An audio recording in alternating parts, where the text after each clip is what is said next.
Praise the lord. ఈ రోజు దేవుని వాక్యము, దేవుని మాట నిరర్ధకము కాదు. లూకాసు సువార్త 1వ అధ్యాయము 37వ వచనము. దేవుడు చెప్పిన ఏ మాట అయినను నిరర్ధకము కానేరదని ఆమెతో చెప్పెను.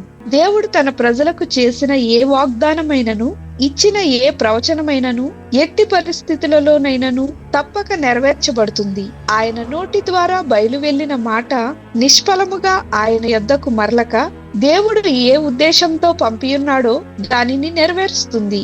ఈ రోజు నీ పరిస్థితులు ఎలా ఉన్నప్పటికీ ఆయన నీతో చేసిన నిబంధన వాగ్దానమును తప్పక నెరవేర్చువాడని నమ్మండి. ప్రార్థన. యేసయ్యా, మేము ఏ పరిస్థితుల వైపు చూడకుండా నీ వాగ్దానముల వైపు విశ్వాసంతో చూస్తూ ముందుకు సాగిపోవడానికి సహాయం చేయమని యేసు నామమున అడుగుచున్నాం తండ్రి. ఆమేన్.